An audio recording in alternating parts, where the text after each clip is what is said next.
Hey everyone, I'm Dr. Erin, one of the good doctors of Abbey Research, and I'm here with our second book review during our 5-week focus on issues around gender equity and gender equality. The link below to our other book reviews, all of them, is below in the show notes for this video, and Dr. Kristen already talked about the book Alpha Girls a few weeks ago, but today I'm going to be talking about Augusto Lopez-Claros and Bahiyyih Nakhjavani, apologies for mispronunciations if there were any, their 2018 book, Equality for Women, Prosperity for All. And y'all, I'm gonna be real honest with you, in the middle of this COVID-19 pandemic, this was not a happy read.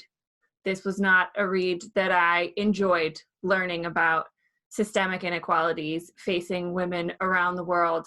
But their focus of this book is looking at women, economic opportunities, and the law, and the kind of intersection of these around the world, what different laws look like, what different cultural norms around working look like. And it was all really, really fascinating, very informative. And so I think I recommend this as a great resource book if you don't know a lot about systemic inequalities facing women or people of the female sex around the world. This is a really great place to start.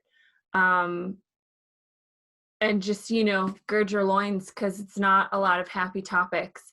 So they break down the book into 7 chapters, and they focus on all these kind of different areas that are impacting women's ability to be fully functioning, equitable members of societies.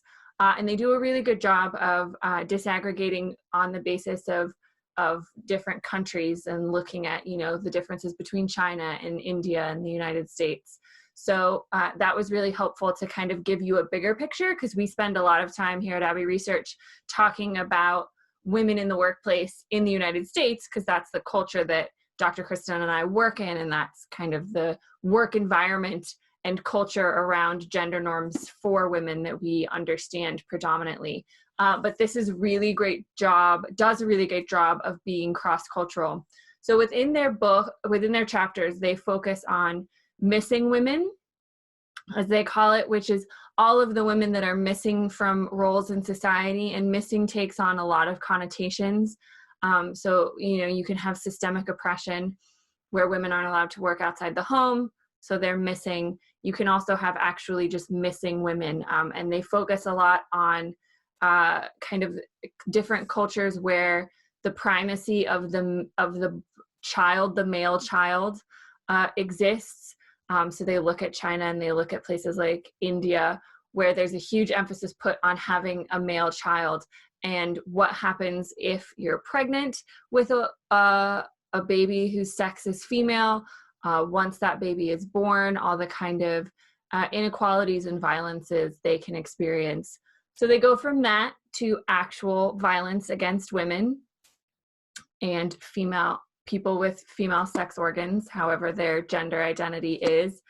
And that's, you know, there's a whole bunch of horrible statistics in there about the violence that women face all around the world. They look at work and different work environments, but I think really for me, one of the best chapters was the one on culture, where they really dig into cultural norms and values around the expectations placed on women, what fields they're supposed to work in, what their role is within the family life, both within the family they're born into and the family they might marry into.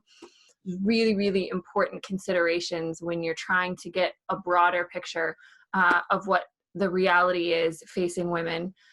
They look then towards the end of the book at laws and rights, access to education, and the actual economic cost, because one of their biggest conclusions is that gender equality is not a zero-sum game. And what we mean by that is, you know, when you give rights to women, when you try and level the playing field, men don't lose.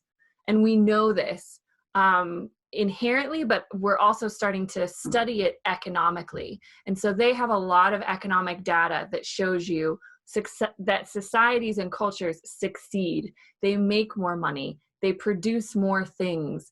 They have a stabler economy, a stabler level of cultural engagement and violence levels.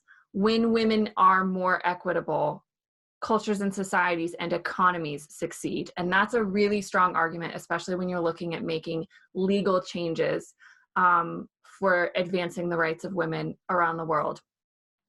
So it's a 2018 book, which, a couple years hasn't really changed a whole lot in the field of gender studies. And it's a lot of their data is based on information that they've got from the World Bank that has collected a lot of data on this, and the 2016 Women, Business, and Law report from the World Bank. So it's a really fascinating read. There's a lot of statistics and a lot of data in it, but I wanted to highlight kind of what this means for the COVID crisis that we find ourselves in during this global pandemic. And it's worth noting that all of the inequalities that women face in this book that the two authors have outlined are exacerbated during any sort of crisis. And so disproportionately affecting women, disproportionately affecting lower income women, disproportionately affecting lower income women of color. The COVID crisis is harder hitting when you bring in those intersections. So when you're looking at poverty and access to resources, access to food, and food insecurity, violence against women, we're seeing an uptick in domestic violence and abuse of women and children because people are under stress. Abuse is about power and control, and abusers are losing power and control in this scenario, and they're isolating at home. And so they're exacerbating, they're enacting any sort of power and control that they have over their loved ones, disproportionately affecting women and children. Job security, certainly for women, and the pay gap that is a very real thing, is disproportionately affecting women of color. And unpaid labor is a huge issue facing women around the world. We do 75% of the world's unpaid labor, which is cooking, cleaning, housework, dishes, laundry, caring for children, caring for elderly. This is all exacerbated and made worse and more during something like a global pandemic, and a health crisis certainly is disproportionately affecting women as well. So it's not the happiest of books for this time in our lives and in our societies around the world, but I recommend it very much. It's a great resource.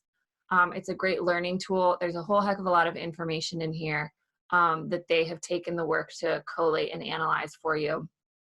So for that, we recommend Equality for Women, Prosperity for All.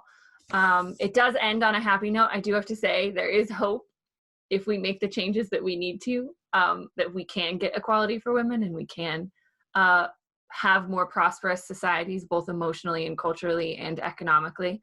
But that is all I have for this edition of Abbey Research Reads. Dr. Kristen's going to be back with a couple more book reviews in the next coming weeks with some really interesting topics. So stay tuned for that. And I'll provide the links below to our Good Doctors Diagnose series and our blogs, the link to our website blogs, because we've been spending a lot of time the last few weeks writing and discussing a lot of gender equity issues as well. So those are great resources for anybody looking for them. But for now, take care, be safe and be well, and we'll see you all next time. Bye.